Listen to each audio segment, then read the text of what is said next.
Good evening and welcome to the Central Connecticut Intergroup speaker meeting. My name is Deanna and I'm an alcoholic. Hi, Deanna. Preamble of Alcoholics Anonymous. Alcoholics Anonymous is a fellowship of men and women who share their experience, strength, and hope with each other that they may solve their common problem and help others to recover from alcoholism. The only requirement for AA membership is a desire to stop drinking. There are no dues or fees for AA membership. We are self-supporting through our own contributions. AA is not allied with any sect, denomination, politics, organization, or institution. Does not wish to engage in any controversy, neither endorses nor opposes any causes. Our primary purpose is to stay sober and help other alcoholics to achieve sobriety. I have asked Hannah to read how it works. Hi, my name's Hannah. I'm an alcoholic. Hi, Hannah. Rarely have we seen a person fail who has thoroughly followed our path. Those who do not recover are people who cannot or will not completely give themselves to this simple program, usually men and women who are constitutionally incapable of being honest with themselves. There are such unfortunates. They are not at fault. They seem to have been born that way. They are naturally incapable of grasping and developing a manner of living which demands rigorous honesty. Their chances are less than average. There are those, too, who suffer from grave emotional and mental disorders, but many of them do recover if they have the capacity to be honest. Our stories disclose in a general way what we used to be like, what happened, and what we are like now. If you have decided you want what we have and are willing to go to any lengths to get it, then you are ready to take certain steps. At some of these we balked. We thought we could find an easier, softer way, but we could not. With all the earnestness at our command, we beg of you to be fearless and thorough from the very start. Some of us have tried to hold on to our old ideas, and the result was nil until we let go absolutely. Remember that we deal with alcohol, cunning, baffling, powerful. Without help, it is too much for us, but there is one who has all power. That one is God. May you find him now. Half measures availed us nothing. We stood at the turning point. We asked his protection and care with complete abandon. Here are the steps we took, which are suggested as a program of recovery. 1. We admitted we were powerless over alcohol, that our lives had become unmanageable. 2. Came to believe that a power greater than ourselves could restore us to sanity. 3. Made a decision to turn our will and our lives over to the care of God as we understood him. 4. Made a searching and fearless moral inventory of ourselves. 5. Admitted to God, to ourselves, and to another human being the exact nature of our wrongs. 6. Were entirely ready to have God remove all these defects of character. 7. Humbly asked him to remove our shortcomings. 8. Made a list of all persons we had harmed and became willing to make amends to them all. 9. Made direct amends to such people wherever possible, except when to do so would injure them or others. 10. Continued to take personal inventory, and when we were wrong, promptly admitted it. 11. Sought through prayer and meditation to improve our conscious contact with God as we understood him, praying only for knowledge of his will for us and the power to carry that out. 12. Having had a spiritual awakening as a result of these steps, we tried to carry this message to alcoholics and to practice these principles in all our affairs. Many of us exclaimed, "What an order! I can't go through with it." Do not be discouraged. No one among us has been able to maintain anything like perfect adherence to these principles. We are not saints. The point is that we are willing to grow along spiritual lines. The principles we have set down are guides to progress. We claim spiritual progress rather than spiritual perfection. Our description of the alcoholic, the chapter to the agnostic, and our personal adventures before and after make clear 3 pertinent ideas. A. That we were alcoholic and could not manage our own lives. B. That probably no human power could have relieved our alcoholism. And C. That God could and would if he were sought. Thank you, Hannah.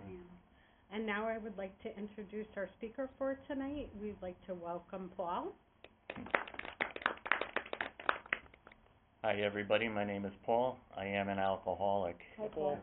And it's only through the grace of my higher power, the fellowship in the program of Alcoholics Anonymous, that I'm able to be sitting here today. I'll start off with a quick background. I came from a large family. There were 7 of us kids.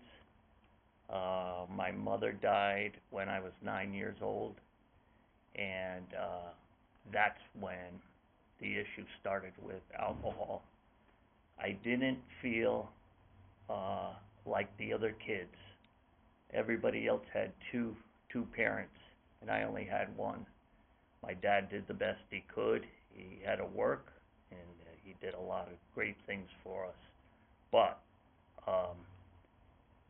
when my mother passed away, I came home from school, and there was everybody at the house, and everybody was sad at first until I saw the booze come out. And then everybody started to drink, and I heard the laughter.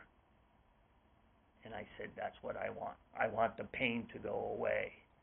So what I did was I snuck downstairs to the basement, and there was a spare refrigerator.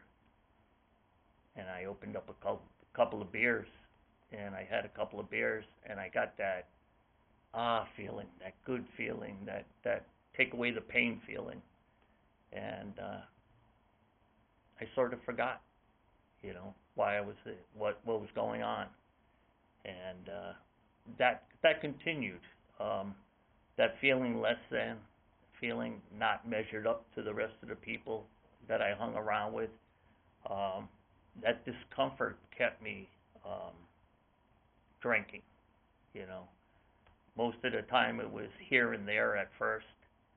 And then I got involved in sports, and it sort of went away for a little bit until I discovered the group of the guys that played sports, that also after practice, after playing a game, we went out and we had beers, and it was sometimes a Friday night, sometimes a Saturday night. By the time I got to high school, I was pretty much what they would call a heavy drinker. I didn't quite cross the line yet, but when I could sneak it, I did it. I found package stores that could deliver. My dad used to entertain a lot for business, so I was able to pick up the phone and say, hey, can you please deliver this to such and such an address? And they would deliver it. And all I had to do was sign for it. And so it made it quite easy for me, I'm going to skip a little ahead because I am the only one out of the 7 that became an alcoholic. They all drank somewhere in the period of their time, but they never crossed that line. I was the only one that crossed that line. During high school, I started to feel really less than, and I didn't think I was smart enough for college, even though I was in a higher grade level than I should have been. I just didn't think I could do it, so I decided to join the service instead, and I did that for a bit, and my alcoholism really took off. And I was sitting there, and I was offered to extend my time in the service, and I said, no, I have to get back home. And in my mind, all I was thinking about is I got to get home to my friends. The same guys standing on the corner, the same guys doing this. But they all went off to college. They all were doing new things. And I was back, and I was doing the same old thing.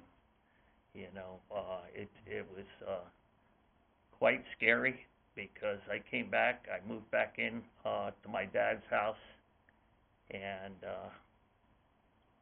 I thought my ego, because I did so well in the service, I came out and I thought I was going to be able to walk into St. Raphael's Hospital or Yale New Haven and say, here I am, do you know what I did? And they were going to bow down and offer me a job. They, needless to say, said, you could go to school for 2 more years, you could go to school for 2.5 more years. And I said, I'm going to change careers, and I did. I found a job that was perfect for a drinker. I went to work at 9 o'clock in the morning, and I got to leave at 3 o'clock in the afternoon. Everybody else was still working, and I was home, and I was by myself, and I was having a great old time, I thought. There were a lot of losses in my life, and that part of that unsecured feeling of, uh-oh, who's going to leave me now? I don't want to get close to you. I don't, So it kept me at arm's length from any relationship that I had. And but I did, end up finding a woman that decided that, she wanted to marry me. It was quite interesting. We were better drinking friends than we were, husband and wife. She had a very sheltered life, and, I like to go around and travel around. And she just thought, I will put up with this, behavior because he takes me places. And that's what we did. I used to lie to myself. I used to say, well, I took us to this island and that island and this island, when, a matter of fact, what ended up happening was, once she graduated, she had a better paying job. She had a better career. She was the top breadwinner of the family, but I took credit. I took her everywhere, you know. I was still wrapped up in myself. Alcohol continued to go downhill more and more. I started to hang around with people that drank like me, and it kept on going down and down. I kept on changing places. I was in a place that you might say, well, you go to happy hour. And then we started going to places that were a little rougher and a little rougher. And then I found myself in places that I didn't think I belonged, but I was there, all because of the common thread of drinking. And so I did that for a long time. My marriage started to go downhill, even though she drank like me. Unfortunately, I thought I found a person that understood me, and I'm not proud of that, but I did. And come to find out, she didn't understand me at all. You know, I look back at it now, and I'm really sorry that I put her kids through what I put her kids through. She had 2 sons. They were, at the time, they were 8 and 6, and they had me, the alcoholic, in the house. And all I wanted to do was take the mom someplace and show her a good time, and I didn't want anything to do with the kids. That only lasted so long, and then I found out that blood was thicker than water. That's for sure. You know, my behavior wasn't conducive to having 2 young kids being grown up in a family, so I was asked to leave, and then it really went downhill. I ended up going into an apartment building. I never lived in an apartment building my whole entire life. I gave up a house, I gave up a condo on the water, and then here I am in a high-rise apartment building in the center of a city. And I go, what are you going to do now? I loved that apartment. I hated the building. But I chose it because it was close to my work. I lost a career, and I became a bartender. And I said, how great is this? I'm going to be a bartender. I get to pick and choose the drinks. And how crazy was this? You know, most people, if they work in a profession, they pretty much work it, have their what they call shift drink. They wave goodbye to the people, they take their tips, and they go home. Me, all I did was change the seats on the Titanic. I went from the inside of the bar to the outside of the bar. And what ended up happening was that it really took over my life. It really did. I got my first DUI. I was at a stop sign waiting for the light to change. There was a state cop behind me, and he pulled up really nicely, and he said, what are you doing? And I proceeded to tell him, I'm just waiting for the light to change.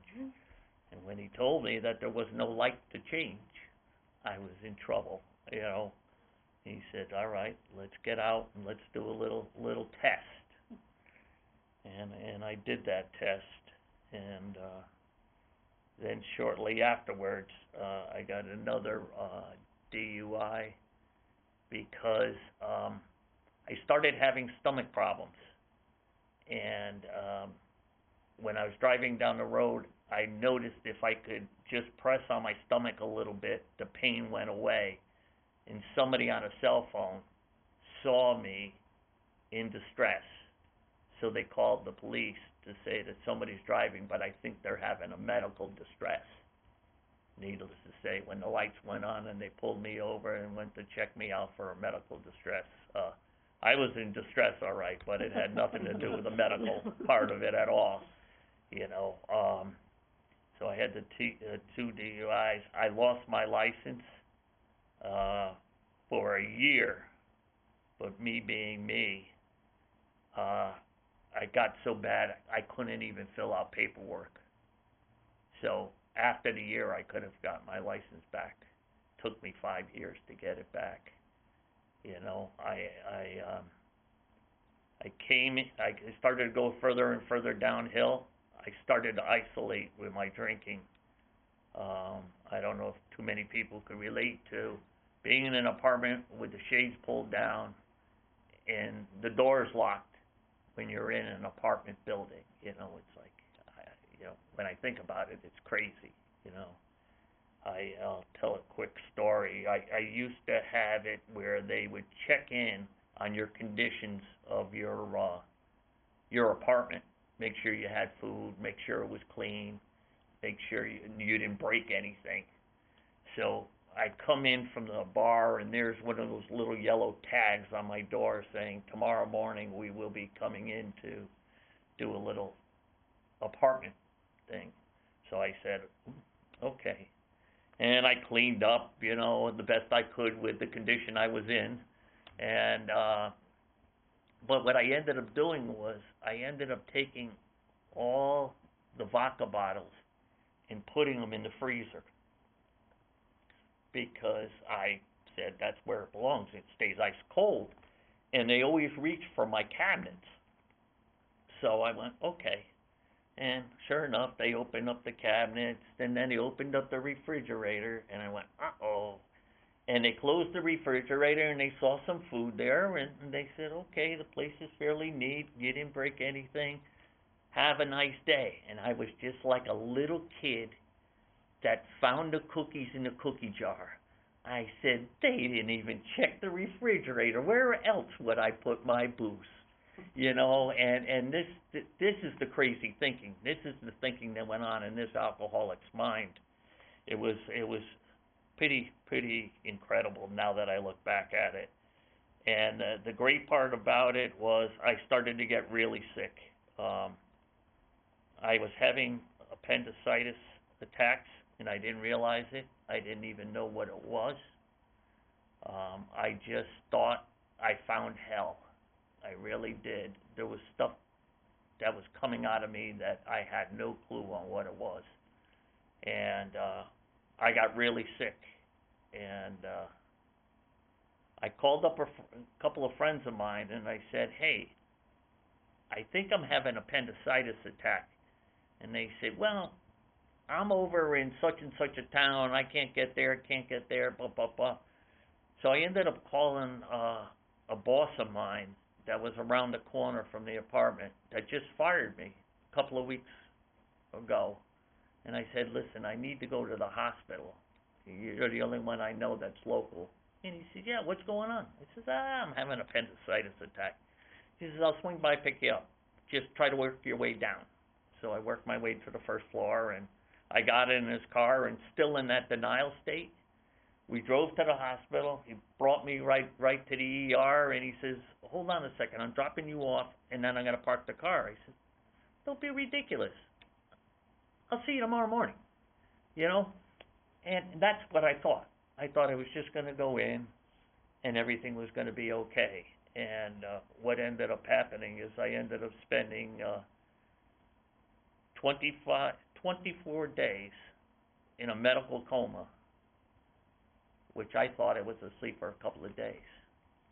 I've come to find out that my heart was drowning, my kidneys were shutting down, my liver was shutting down and my pancreas was shot.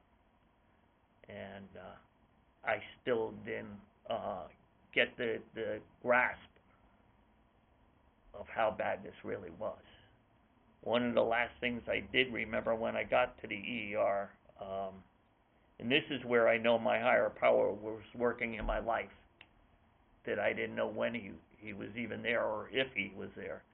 I was sitting in the ER, and a friend of mine was a people mover, a patient mover, and he came by with a wheelchair, and he said, "Hey, what are you doing here?" And I don't know why these words came out of my mouth, but I told him, "I think I'm dying." And the last thing I remember is him wheeling me into the back of the ER, grabbing a doctor by the coat and saying, "Don't let him die." And I woke up out of that coma, and I still didn't know what to do. I had old behaviors, and I didn't have any new ones to replace it. So what I did was I ended up going, and they put me back in the same apartment, and then finally I decided to try to get some help. But I called around, and because of my medical condition, not a lot of places were going to take me. And then some place did take me, and I did get the help that I needed. It was wonderful. I was lucky enough, it was all guys. I could concentrate on what I needed to concentrate on when I was there. And the great part about it is, as I was sitting there watching TV one day, a gentleman came from up above, and he walked down, and he had this book in his hand. And he said, "That TV is not going to get you sober. This will. Why don't you take this to your room and start reading it?" And I did. And that started my recovery. I stayed in rehabs for 6 months because I needed medical help, plus I needed psychiatric help. And I came out, and I went to my first AA meeting, and it was a little chaotic for me. And my brother dropped me off, and he picked me up, and I got to the car, and he says, "So how was it?" And I said, "I'm not going back." And he says, "You worked too hard. Let's try this again tomorrow." And I've been coming ever since. You know, AA has done for me what I definitely could not do for myself. And along with my higher power, the amazing thing is I got involved with the program. I got involved with the people that were in the program. They taught me early on, don't drink, go to meetings. It's the first drink that will get you drunk. And it was important to me to keep it simple, and I did. I kept my program quite simple. I went to a lot of meetings because I was unemployable, so I took advantage of having that at my disposal, and it was great because the important part was I got to meet a lot of people, and then they gave me service, and that was important to me. I learned to become a greeter. I learned to become a coffee maker, and there were other jobs up along the line that I was given, and I took it I was very proud that they asked me. You know, I never had any responsibility whatsoever, and here I was being responsible. I remember I didn't drive. It was snowing out, and I had to go make coffee for 125 people. And I went, I just want to curl up and go to sleep again. You know, it's cold outside. But I did. I got up and I made that coffee. And it's been wonderful ever since. I have a life that's worth living. And that's what they told me early on, too, is whatever you do, make your life worth living. And now I have a purpose. And my purpose is to try to help the next sick and suffering alcoholic. When asked, it's one of the only things that I don't turn down is if somebody asks me to speak, I will speak. And I really appreciate the group giving me the opportunity to speak, because this is where I finally feel at home. This is, I know that this is my purpose in life. And, I've been lucky enough to, sponsor, a good number of guys, and we stay friends ever since. And, it's a great idea that, one alcoholic helping another alcoholic. And I greatly appreciate, the opportunity to speak today. With that, I'll pass. Thank you, Paul, for sharing your experience, strength, and hope with us. Again, my name is Deanna, and I'm an alcoholic. Hey, Deanna. I've known you around the rooms for a long time. You've always been, you know, a light of a good AA member and what that looks like and what they do, and I'm glad that, while we've never, you know, been really, really close, you've always been someone who is around and in my sobriety, and thank you for sharing your story with us tonight. And, with that, I will open it up. Peter, alcoholic. Hi, Hey, Peter. Glad we live and sober. Thank you, Paul, for sharing your story with you. I know I shoot 24 hours, you know, and one thing about you always have your hand out for the newcomer at the meeting. That's what I always see, you know. We live a couple houses apart, you know. There are times I stop over, and before you know it, 2 hours go by, we're sitting there talking about recovery. And that's what it's all about. One person helping another person and stay away from drinking and drugs and learning how to live life today, you know. It's amazing, you know. But we got to be here, you know. And when we're asked to show up, we try to show up, you know. Thank you for sharing your story. Thank you. Thank you, Peter. My name's Hannah, I'm an alcoholic. Thank you. I do always appreciate when I see you out in the wilds of AA meetings or whatever that you're smiling, and so you make me remember that we do this program and we stay sober because it's a gift and it's something, you know, like we get to do. It's not the drudgery that, you know, sometimes is suggested, but you always make it seem like such a thing to be thankful for, and for that I am also grateful, because I can forget it sometimes. But I just really enjoyed hearing your story and hearing how far you've come, so thank you. Thank you. Hi, I'm Dana, and I'm an alcoholic. Hey, Dana.